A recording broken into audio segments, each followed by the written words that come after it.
Hi viewers, welcome to our channel. ప్రస్తుతం మనతో పాటు దాము భారతి గారు సీనియర్ జర్నలిస్ట్, వారితో ఒకసారి మాట్లాడదాం. సార్ నమస్కారం. సార్ నమస్తే.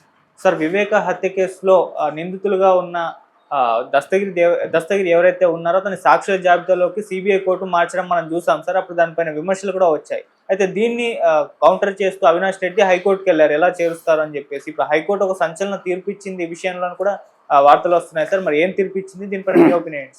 వివేకానంద రెడ్డి హత్య 2019 మార్చి 15న జరిగింది. అప్పుడు సిట్ వేశారు, తెలుగుదేశం ప్రభుత్వం ఉంది, తెలుగుదేశం సిట్ వేసింది. దాని తర్వాత వైసీపీ వచ్చి వైసీపీ సిట్ వేసింది. దాని తర్వాత లేదు సిబిఐకి ఇవ్వాలని సునీత డిమాండ్ చేస్తే సిబిఐకి ఇచ్చారు. సిబిఐ ఎంటర్ అయింది.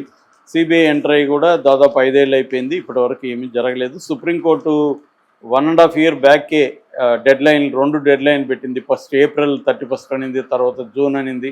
ఆ డెడ్ లైన్లు గడిచిపోయి కూడా 2 ఏళ్ళు అవుతున్నాయి, ఇప్పటి వరకు ట్రయల్కి అనేది రాలేదు. ఈ నేపథ్యంలో కొన్ని పరిణామాలు చోటు చేసుకున్నాయి. ఆ పరిణామాల గురించి మనం మాట్లాడుకుందాం. ఆ పరిణామాల్లో విచిత్రమైన పరిణామం అదేంటంటే దస్తగిరి అనే వ్యక్తి ఒకప్పుడు వివేకానంద రెడ్డి డ్రైవర్గా ఉన్నాడు. తర్వాత ఐస్ ఏదో అమ్ముకునేవాడు బండిలో, తర్వాత ఆటో దోలుకునేవాడు. అలాగే ఉండి డ్రైవర్గా అయ్యాడు. డ్రైవర్ అయినాక ఆయనకి ఇతనికి మధ్య ఏదో గొడవలు వచ్చి తీసేసినాక ఇతను ఏదో పగబట్టాడు అతని మీద.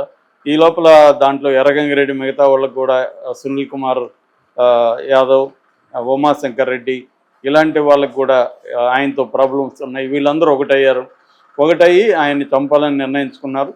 ఈ అబ్బాయి కదిరికెళ్ళి గొడ్డలు తీసుకొచ్చాడు, ప్లాన్ వేసుకున్నారు, మందు తాగారు ధైర్యం కోసం. ఆ రోజు అటాక్ చేశారు. ఇవన్నీ కూడా దస్తగిరి ఓపెన్గా చెప్పినవి, అట్లాగే సిబిఐ దీంట్లో ఉన్నవి. సో దస్తగిరి ఆయన్ని ముందుగా చేతి మీద నరికాడు, మిగతా వాళ్ళు సునీల్ యాదవ్ గుండెల మీద కూర్చున్నాడు. ఇలాగ ఆయన ఒక స్టోరీ దస్తగిరి చెప్పాడు. ఎందుకంటే A1గా Erra Gangi Reddy, A2గా Sunil Kumar Reddy, A3గా Umashankar Reddy, A4 Dastagiri, A5 Devireddy Shivshankar Reddy, A6 వచ్చి ఇతను మన గజ్జల ఉదయ్ కుమార్ రెడ్డి, A7 వచ్చి భాస్కర్ రెడ్డి, A8 వచ్చి అవినాష్ రెడ్డి.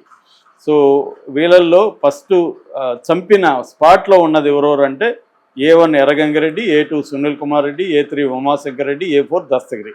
ఈ 4 స్పాట్లో ఉన్నారు. వీళ్ళని ప్రేరేపించిన దేవిరెడ్డి శివశంకర్ రెడ్డి అని, వాళ్ళ వెనకున్నది గజ్జల ఉదయ్ కుమార్ రెడ్డి, భాస్కర్ రెడ్డి, అవినాష్ రెడ్డి అనేది సిబిఐ ఛార్జ్షీట్లో ఉన్న అంశాలు. ఇక్కడ దస్తగిరి ఏమయ్యాడంటే అప్రూవర్గా మారి మిగతా వాళ్ళ పేర్లు చెప్పాడు. ఇప్పుడు ఇంకా ఏవో చెప్తూనే ఉన్నాడు. మొన్న కూడా జగనే దీన్ని చేయించాడు, అవన్నీ చెప్తున్నాడు. సో అవన్నీ ఇప్పుడు కోర్టులో చెల్లవు, ఎందుకంటే ఆల్రెడీ ఛార్జ్షీట్లన్నీ వేసేసారు. ఇప్పుడు ఏమైందంటే గతంలో దస్తగిరిని సాక్ష్యంగా మార్చేశారు. నిందితుడు అతను యాక్చువల్గా తనే కన్ఫెస్ చేశాడు పబ్లిక్ అనేక సార్లు. ఎవరు అడిగినా అతను ఫోన్లో కూడా అతను ఏదైనా పంచాయతీ చేయనప్పుడు రే నేను ఎవరో తెలుసా అంటే, ఎవరు సార్ మీరు అంటే, నా పేరు దస్తగిరి అంటే. దస్తగిరి అంటే ఎవరైనా అవతల అడిగితే దస్తగిరే తెలియదారా నీకు, వివేకానంద రెడ్డిని చంపినోడినిరా అని అతను మాట్లాడడం, ఇవన్నీ కూడా బయటకు వచ్చాయి.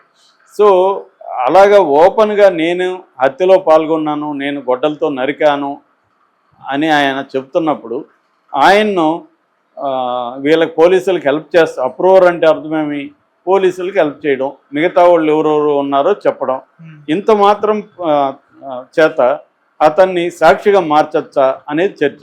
కానీ సాక్షిగా మార్చమని సిబిఐ కోర్టుకి పిటిషన్ పెట్టుకునింది. సిబిఐ కోర్టు, ట్రయల్ కోర్టు ఇతన్ని సాక్షిగా మార్చేసింది. నిందితుడు ప్లేస్ నుంచి 110వ సాక్షిగా ఇతన్ని మార్చేసింది. ఇప్పుడు అతన్ని నిందితుడు అనడానికి లేదు, సాక్షి మాత్రమే. సో ఇప్పుడు నిందితులు తగ్గిపోయారు. 8 మంది ఉంటే ఇప్పుడు అక్యూజ్డ్ 7 మందే ఉన్నారు.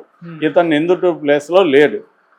దీని మీద ఇటు దేవిరెడ్డి శివశంకర్ రెడ్డి, భాస్కర్ రెడ్డి, అవినాష్ రెడ్డి ముగ్గురు కూడా హైకోర్టులో ఛాలెంజ్ చేశారు. ఈ ట్రయల్ కోర్టు తీర్పు రాంగ్, ఇది చట్ట ప్రకారం చెల్లదు అని వాళ్ళు చెప్పారు. వాళ్ళ ఆర్గ్యుమెంట్ ఏంటంటే 2021 అక్టోబర్ 26న ఛార్జ్షీట్ వేసినప్పుడు దస్తగిరిని 4వ నిందితుడిగా సిబిఐ పేర్కొనింది. అట్లాగే 2వ మధ్యంతర ఛార్జ్షీట్లో కూడా దస్తగిరి నిందితుడని సిబిఐ చెప్పింది. అట్లాగే 2022 ఫిబ్రవరి 21న సెక్షన్ 306(4)A ప్రకారం దస్తగిరి దగ్గర స్టేట్మెంట్ తీసుకున్నప్పుడు కూడా ఛార్జ్షీట్లో దస్తగిరి పేరు నిందితుడి కిందనే ఉంది. ఒకసారి నిందితుడిగా కాగ్నిజెన్స్లోకి కోర్టు తీసుకున్నప్పుడు ఆ కోర్టు మళ్ళీ అతన్ని నిందితుడు కాదు సాక్షి అని చెప్పే అధికారం కోర్టుకి లేదు. ఇది క్రిమినల్ ప్రొసీజర్ కోడ్లో ఎక్కడా కూడా పర్మిషన్ లేదు. ఇలాగా ఒకసారి నిందితుడిగా ఛార్జ్షీట్లో వచ్చేసి అనుబంధ ఛార్జ్షీట్లో కూడా నిందితుడిగా కోర్టు కాగ్నిజెన్స్లోకి తీసుకున్న తర్వాత సేమ్ కోర్టు ఆ నిందితుడిని విట్నెస్గా మార్చే అధికారం ఆ కోర్టుకి లేదు అనేది వీళ్ళు అక్కడ మాట్లాడారు. ఇప్పుడు జస్టిస్ కె లక్ష్మణ్ దృష్టికి ఇది వెళ్ళింది. ఆయన సిబిఐ తరపున స్పెషల్ పబ్లిక్ ప్రాసిక్యూటర్ శ్రీనివాస్ కపాడియాని అడిగాడు, ఏంటి మరి దీనికి మీరేం సమాధానం చెప్తారు అని. ఆయన మాకు టైం కావాలి కౌంటర్కి అన్నాడు. 27వ తేదీకి మార్చారు ఇప్పుడు కౌంటర్.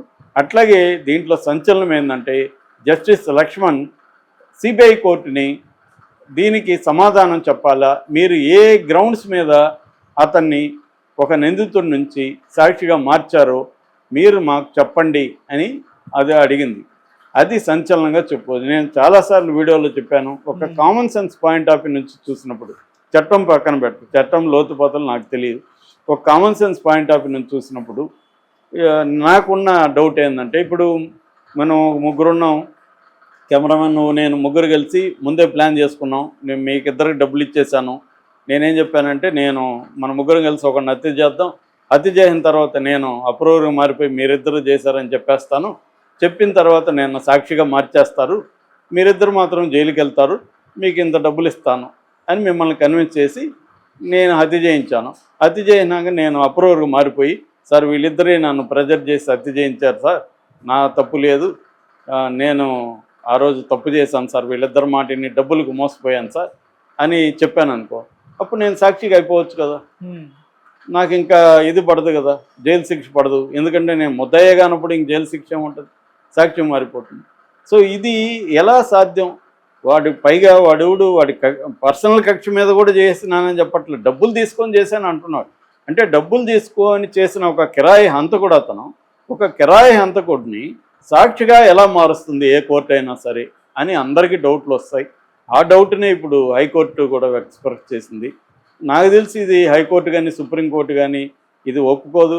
వీళ్ళైతే మంచి పని చేశారు, ఎందుకంటే ఇది ఒక చెడ్డ సంప్రదాయంగా మారిపోతుంది. ప్రతి ఒక్కడు ఎవరినైనా చంపాలంటే ప్లాన్ చేసుకొని ఇలాగా సాక్షిగా మారిపోతారు. ఎందుకంటే రేపు ఇది ఫలాని కోర్టు ఫలాని కేసులో చెప్పింది కదా అనేది ఉంటుంది కదా, ఒక కోర్టు మరి అలా చెప్పినప్పుడు ఎలా సాధ్యం? అసలు ఇది ఎలా సాధ్యం అనేది అందరికి ఆశ్చర్యం.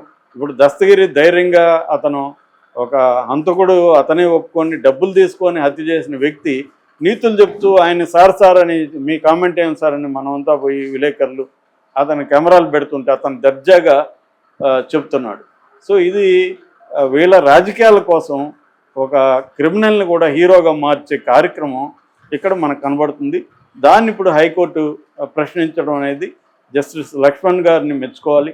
ఆయన గతంలో కూడా సిబిఐని కూడా 16 ప్రశ్నలు వేశాడు సిబిఐ ఛార్జ్షీట్ల మీద కూడా. సో ఆయన చాలా ఒక ఇంటిగ్రిటీ ఉన్న జడ్జిగా మనకు అర్థమవుతుంది. ఇక్కడ కూడా గట్టిగా ఆయన మాట్లాడడం అనేది చాలా ఇంపార్టెంట్. ఎందుకంటే ఇది ఒక రాంగ్ ప్రెసిడెంట్ అంటారు, ఒక రాంగ్ ప్రెసిడెంట్ని ఎస్టాబ్లిష్ చేస్తుంది. రేపు పొద్దున అనేక మంది దీన్ని ఉపయోగించుకొని హత్యలు చేసి నిందితుల నుంచి సాక్షులుగా మారిపోయే అవకాశం ఉంటుంది. ఇది మరి సిబిఐ ఎలా చేయొచ్చా, సిబిఐ కోర్టు ఎలా చేయొచ్చా అనేది మనలాంటి ఆర్డినరీ పీపుల్కి వచ్చే డౌట్లు. అది ఇప్పుడు తెలిసిపోయే అవకాశం ఉంటుంది. హైకోర్టు ఏం చేస్తుందో చూడాలి. ఒకవేళ హైకోర్టు కానీ దీన్ని కొట్టేస్తే మళ్ళీ సిబిఐ సుప్రీంకోర్టుకి వెళ్తుందా, ఈ కేసు ఇంకొక 10 ఏళ్ళు 20 ఏళ్ళు ఉంటుందా చూడాలి.